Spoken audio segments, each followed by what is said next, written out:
Welcome to Cheat Sheet Tales, where secrets slip, lies unravel, and the truth always has a twist. Real stories, raw confessions, shocking betrayals. Drop a comment if you've ever caught a red flag too late. Now, let's get into today's tale. My name is Soraya Hassan. I'm 38 years old, and I live in Chicago. I've spent the last 9 years working as a litigation strategist at Strathfield Legal, long enough to know which light switches buzz, which partners drink too much at holiday parties, and which associates are just waiting for someone to quit so they can slide into your office from the outside. It's a firm that looks polished and successful. Inside, it's barely survived its own dysfunction.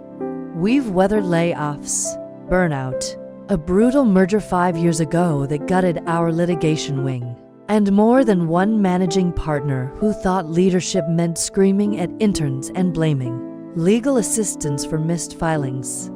I stayed when most of the senior women left. I stayed when my salary stagnated and promotions passed me by. I stayed when the merger nearly tanked the entire firm. And not because I was scared of starting over, but because I knew the place had potential. I knew if someone didn't protect what Strathfield once stood for, it would disappear under a tide of corporate ego and consultant buzzwords. No one knows this, but during that merger chaos, I saved the firm. Literally, we were days away from bankruptcy. The partners were scrambling for loans, for equity sales, for anyone who would keep the lights on. No one saw me in that room, but I was there, not physically, but through a Delaware-based holding company with a vague name and zero online footprint. The money came from my late uncle. He left me his estate in Algeria, oil shares, mostly, the kind of money that didn't blink at a 7-figure wire transfer. I used it to quietly purchase 51% of Strathfield's private shares, created a shell entity, sat back, said nothing. On paper, the firm had found a last-minute investor, the kind of anonymous partner every law firm loves, one who doesn't interfere and doesn't ask questions. But I've been watching every partner meeting, every departmental shift, every staffing decision. I've watched this firm rebuild, brick by quiet brick, and I've protected it the only way I knew how, from the shadows. I never wanted power. I just wanted integrity. But lately, that's become harder to maintain, because there's a new storm coming, a fresh face with a glossy resume and a smirk that never fades. A man who thinks legacy is something to be gutted and replaced with influencer clients and motivational hashtags. He doesn't know who I am. Not yet. But he will. Because I didn't save this place just to watch it get hijacked by someone like Declan Lansing. The first time I met Declan Lansing, he made a joke about my glasses. Old school frames for an old school mind, he said, grinning like it was clever. I smiled politely and said nothing. That's how he operates. Sharp suits, charming insults. The kind of confidence that only comes from decades of people laughing at his jokes. Whether they're funny or not, Declan was the board's golden ticket. A lateral hire from one of the big law firms in New York. He came with headlines and TEDx talks, a book deal in progress, and a LinkedIn following that probably included more influencers than attorneys. His appointment was unanimous. We need fresh eyes, they said. Modern vision. What they meant was, we needed someone flashy enough to make the firm seem exciting again. He introduced himself with fanfare during the quarterly partner meeting, pacing like a tech CEO, clicking a slideshow that used words like synergy and disruption with no irony at all. Litigation's changing, he told us. Clients want speed, strategy, and style. We're not just selling legal work. We're selling confidence. Some people clapped. IDIDN single quotes T. Within a week, he was reorganizing departments. Within 2, he'd fired the receptionist who had worked here since I was a junior associate. We're updating the front-facing image, he explained. Like 30 years of loyalty could be wiped clean with a rebrand. Then came the support staff. 3 paralegals let go under the guise of streamlining. One of them had worked every late night trial prep with me for the last 4 years. Gone. No notice. No explanation beyond a 2-paragraph email from HR with Declan's signature at the bottom. He moved fast. To fast. I saw it in the way case assignments shifted without warning, in the sudden pilot programs to outsource discovery, in the partners who used to have my back now parroting his language in meetings. Agile strategy, efficiency metrics, client forward case mapping, and through all of it, not once did he ask for my input. I lead litigation strategy for the entire firm. Every high-risk case comes through my department. I've guided some of our toughest wins in court, trained half the trial team still working here, and yet somehow, I wasn't consulted on a single change. It was like I'd been erased, without anyone bothering to move my nameplate. At first, I tried to give him the benefit of the doubt. Maybe he was just settling in. Maybe he needed time to get his bearings. But then I saw the internal memo, an unfiltered comment he made to a junior partner, forwarded to me by mistake. Amamir is sharp, but stuck in her ways. Good lawyer, just needs to learn to move aside. Move aside, like I was a roadblock, instead of the person who kept the road from collapsing. I didn't respond. Not then. I knew better. This wasn't a fight you started in the hallway. It was the kind you planned for. Because Declan Lansing wasn't just reshaping the firm. He was trying to erase me from it. The email subject line read, "Quick chat today." No greeting, no context, just a time in a conference room. Declan had a habit of treating internal communication like a casual ping. Informal, abrupt, always putting the burden of preparation on everyone else. I'd seen him pull this move on associates who were later restructured. Still, I showed up. I dressed sharp but not flashy. Hair pulled back, neutral-toned blazer. The kind of look that says, I know exactly who I am, and I'm not here to play along. He was already in the room when I arrived, standing arms crossed, gazing out the window like he was posing for a stock photo. "Soraya," he said, flashing that slick smile. "Thanks for making time." I sat down without returning the smile. "What's this about?" He leaned against the table. "Not sitting. Power move. I've been reviewing department performance across the board," he said, trying to get a better sense of where the firm is evolving. "Right," I said. "You mean the restructuring, firing half the admin staff and outsourcing case prep?" He chuckled, like I'd told a joke. "Change is hard, I get it. But sometimes legacy departments need a little updating." I didn't blink. "Which legacy department are we talking about?" He didn't answer right away. Instead, he pulled out a tablet, scrolled casually. "Your litigation group. You've got great people, no doubt. But the model? Deep prep, long memos, multiple reviews. It's slow, expensive. It wins cases," I said. He waved a hand. "Sure, but not scalable. Clients want fast resolutions, mediated settlements, lean teams. And if they go to trial?" I asked. He smiled wider. "We hope they don't." I let a beat pass.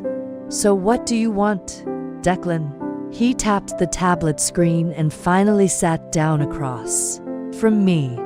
I'm proposing we shift litigation strategy to a consultative model. Pull in outside vendors for trial prep, reduce internal overhead, and reallocate leadership to a more flexible structure. Define reallocate. Think of it as a lateral transition. You'd still be involved, just in a higher-level consulting capacity. There it was. The knife. Dull language, sharp impact. Translation. Step aside. We'll call you when we need your expertise, but otherwise stay out of the way. I folded my hands. You want me to give up the department I built, hand over trial prep to contract workers, and sit on the sidelines? I think you're too valuable to be buried in daily grind, he said smoothly. And frankly, your reputation precedes you. You don't need to prove anything anymore. I stared at him. Then fire me. He blinked. What? If I'm so outdated and irrelevant, fire me. Put it in writing. Let's make it official. He sat back, caught off guard. That's not what I'm, because if you're not firing me, I said, my voice even, then you're making a mistake, assuming I'll quietly disappear. A flicker of uncertainty crossed his face. Just a flicker, but I saw it. I stood, calm and composed. Let me know if you need anything else. And I walked out. His plan was underway. He thought I'd fold, but he hadn't done his homework. Not yet. Was just another nameplate on a door he could repaint. He hadn't bothered to ask where the money came from during the merger. Hadn't traced the anonymous shell company. Hadn't asked a single question beyond how fast he could make the place look good. On paper, it was arrogance, and it was going to cost him everything, because Declan Lansing had just written my execution order, without realizing I was the only one with the power to sign it. The partners' strategy meeting was held in the 12th floor boardroom. Glass walls, a long walnut table that tried too hard. The chairs were just uncomfortable enough to keep people alert, but no one ever admitted it. I'd sat at this table through acquisitions, lawsuits, mergers, retirements, but today felt different. I walked in just as Declan was queuing up his slides. He nodded at me, tight-lipped, smug, but didn't speak. The board members filled the room slowly, making small talk about depositions and golf weekends. I sat near the middle, not at the head, not at the far end, just where I always sat. Let's get started, Declan said, clicking his laptop. He launched into his pitch like a man, auditioning for a role. Over the last 60 days, we've reviewed firm operations with an eye toward modernization. Today, I'm proud to present the restructure plan that will position Strathfield legal for the next decade. The slides were filled with buzzwords: scalability, alignment, cost optimization, and then came the chart: litigation strategy to be replaced via external vendors. No mention of my name, no outline of transition, just a clean cut. Declan continued. We've identified redundancies in litigation preparation. The proposed solution is to outsource trial prep to a specialized vendor network. Leaner, faster, cheaper. There was a pause as people digested the slide. Then the chairman, Martin Shaw, leaned forward. And what about partner oversight? These are core legal functions. Has this been cleared with the shareholders? Declan cleared his throat. Pending approval. Yes. I've spoken with several of our minority shareholders and the feedback has been positive. Malcolm tilted his head. And the majority? Declan blinked. Well, I assumed. You shouldn't have, I said calmly. All eyes turned to me. I reached into my folder and laid a document on the table. Strathfield Holdings LLC owns 51% of this firm's private equity shares. Malcolm narrowed his eyes. I thought that entity was anonymous. Until now, I said, I am Strathfield Holdings. A beat of silence, then another. Declan blinked, actually leaned back like the wind had knocked into him. Liana Reyes, seated 2 chairs down, spoke up. I can confirm that. I've seen the documentation. Someone let out a low whistle. I kept my voice level. For 5 years I stayed silent. I wanted the work to speak for itself. I wanted to protect what Strathfield used to stand for. Before the merger, before the turnover, before we started mistaking image for integrity. Declan looked stunned. Red crept up his neck. This is highly irregular. What's irregular, I said, is proposing the elimination of the firm's most successful litigation unit without reviewing shareholder structure. What's irregular is restructuring a department you've never once consulted. He opened his mouth again, but Malcolm raised a hand. I think we've heard enough, Malcolm said, eyes not on Declan, but on me. Soraya, is there anything else the board should know? I shook my head, only that what we do next matters. If we let people like Declan dictate the future, we'll have no firm left to defend. The room went quiet again. For the first time since he arrived, Declan Lansing had nothing to say. And for the first time in 5 years, I wasn't hiding anymore. You'd think that after being exposed in front of the entire board, Declan would pack up his ego and walk away with some dignity. He did in single quotes T. Instead, he got quieter, polite, cordial, even. He started calling me Amir again, instead of Miss Hassan. He even complimented one of my briefs in a team meeting. But the shift wasn't genuine. It was strategic, and I knew better than to be flattered. The sabotage started subtly.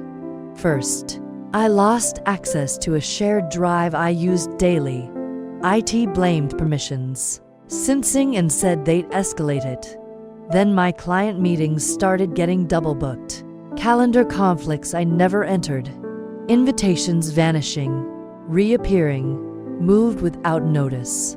A week later, one of my associates, Tessa, showed up in my office looking pale. Did you reassign the Ingram case to the commercial team? She asked. I frowned. No. Why? Because it's gone from our docket, and their paralegal just asked me for our prep files. I checked the internal database. Sure enough, it had been transferred, with no note, no conversation, no protocol followed. A closed-door reassignment, and one of my most high-profile clients to boot. That night I stayed late at the office and started a spreadsheet. Every change, every calendar glitch, every client reassignment. I logged emails, forwarded messages to a private archive, documented every single deviation from protocol. It wasn't just happening to me. Anonymous emails started trickling into my inbox. No subject lines, just quiet messages like, watch your shared folders. He did the same thing to Elise in Boston. Check HR files. Some of the senior women's reviews were altered. He erases slowly, 1 chair at a time. They were unsigned, carefully worded, but I recognized the language of people afraid to speak up out loud. Liana and I met for drinks that Friday. We sat in the corner booth at a wine bar we both liked. Quiet, dim lighting, no chance of running into colleagues. I slid the spreadsheet across the table. She scanned it, jaw tightening. He's doing it again. I nodded. Death by 1,000 administrative cuts. Liana pulled out her phone, scrolled for a moment, then held it up. He blocked to compliance cases from routing through my desk, sent them directly to junior counsel. He's isolating both of us, I said. Liana nodded slowly. He did this exact thing at Morton and Penn. To senior women pushed back on a client strategy, and 6 months later both had performance issues. No formal complaints, just internal whispers. Then poof, gone. I sat back, and the board just let it happen. They didn't know, she said, or they didn't want to. That night, I added a new tab to my spreadsheet. Witnesses, patterns, prior incidents. Declan Lansing had been cleaning house, but this time he'd picked the wrong house, and I wasn't going to let him burn it down. From the inside, discomfort caused over the last few months was never intentional. My aim has always been to modernize the firm's approach. Sometimes, that involves tough decisions and shifts in leadership style.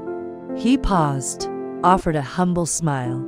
If some team members perceive that as exclusion or overreach, I regret that.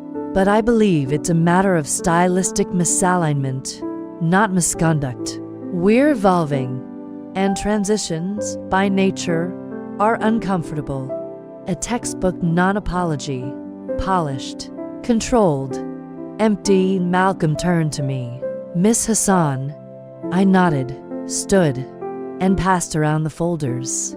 Inside were timelines, emails, screenshots, witness statements, system access logs showing case transfers, and calendar edits originating from Declan's office. Login, a memo he sent describing my behavior as increasingly checked out, and the mistakenly forwarded email laying out his plan for a soft exit. I'm not here because of discomfort, I said. I'm here because I've been systematically targeted, my access restricted, my responsibilities undermined, my reputation slowly chipped away through orchestrated manipulation. I looked directly at Declan. This wasn't about modernization. It was about removal. Malcolm flipped through the documents, silent. Liana spoke next, voice calm but firm. As head of compliance, I've reviewed the metadata from the internal routing logs. All key changes to Soraya's access, case files, calendar, communication tools originated from Declan's credentials or proxies linked to his office. These were not system glitches. They were deliberate. One of the committee members frowned. Why didn't it flag this? Because no formal requests were filed, Liana said. He bypassed the system through administrative backdoors, assigned to executive roles. Legal, but unethical. Declan finally spoke. This is a misunderstanding. We're all interpreting workflow shifts through personal lenses. I never intended. Malcolm held up a hand.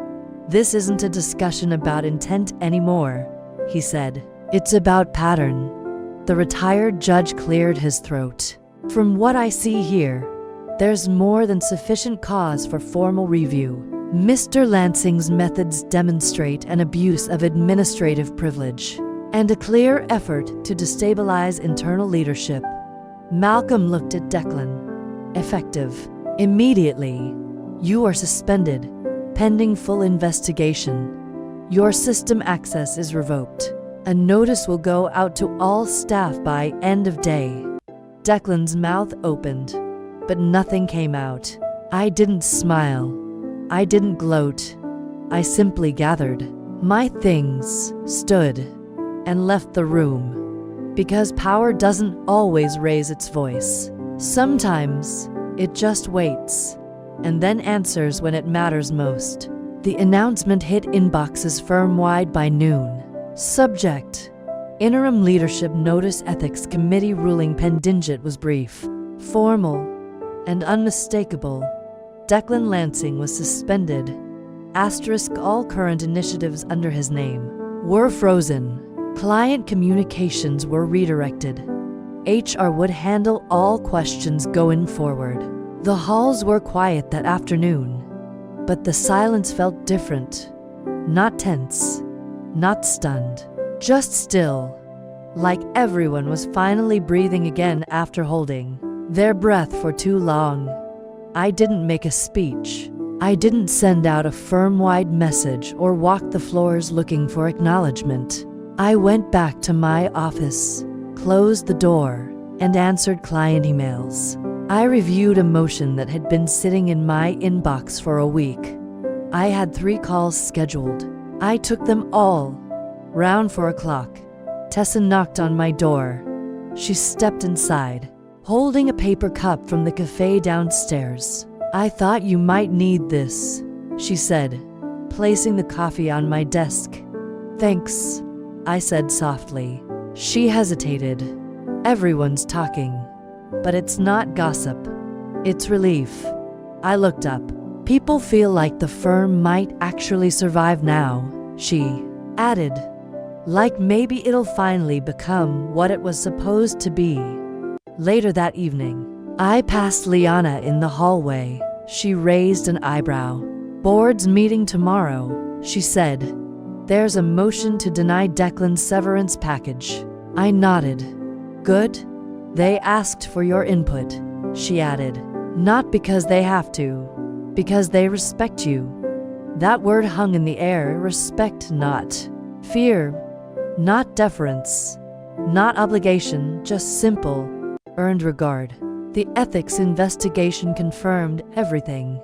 Unauthorized access, manipulated workflows, intentional reassignment of client portfolios.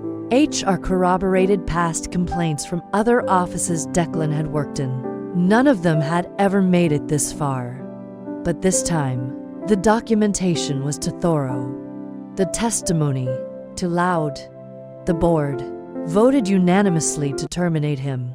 Without severance, in the weeks that followed, something shifted in the office. Meetings started on time. Associates asked more questions. Junior attorneys started knocking on my door. Not for permission, but for mentorship. I found handwritten notes left on my desk. "Thank you for standing up. We saw what you did. We won't forget. You make me want to stay." There were no parades, no promotions, yet, but the air felt lighter, like a stain had been scrubbed out of the carpet we'd all been walking over for too long. I didn't need applause.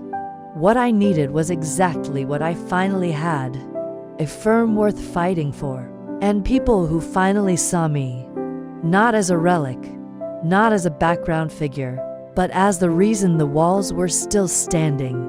3 weeks after Declan's official termination, I got the call. It was Malcolm. He skipped small talk. "The board wants you to step in as managing partner," he said, "permanently." I didn't respond right away. "Your name came up before," he added. "But back then, you didn't want the spotlight." He wasn't wrong. For years, I worked from the edges, strategizing, steering quietly, fixing things no one else could see breaking.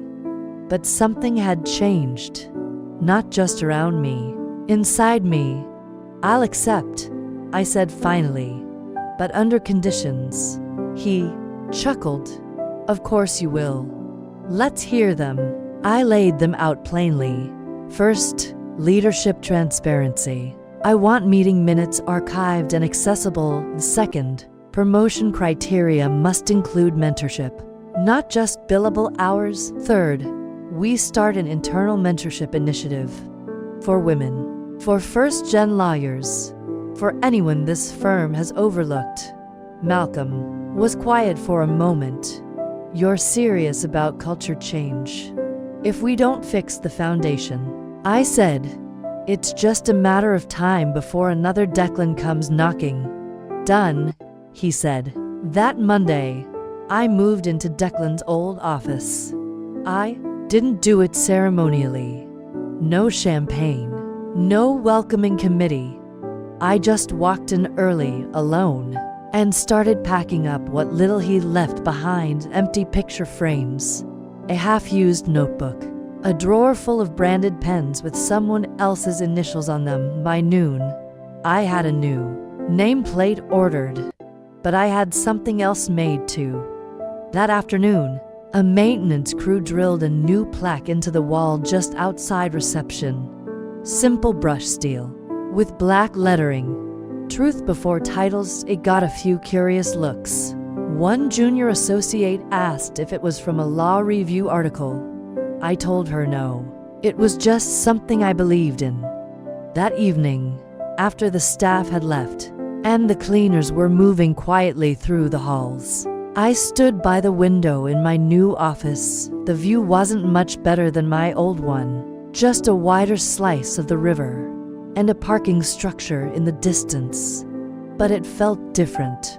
For 8 years, I worked in silence, not because I was afraid, but because I thought that's what strength looked like. Quiet competence, controlled grace, staying calm while the house burned. But silence doesn't always protect what matters. Sometimes it just lets the wrong people speak louder. I thought about my uncle then, the one whose inheritance saved the firm. He used to say, "Power is knowing you could take credit, but choosing the right moment to speak instead." This was that moment. Not for credit, but for the future. I sat at my desk, opened a new folder, labeled it Mentorship Program, Phase 1, and I started building again. Not in the shadows this time, but with the lights fully on.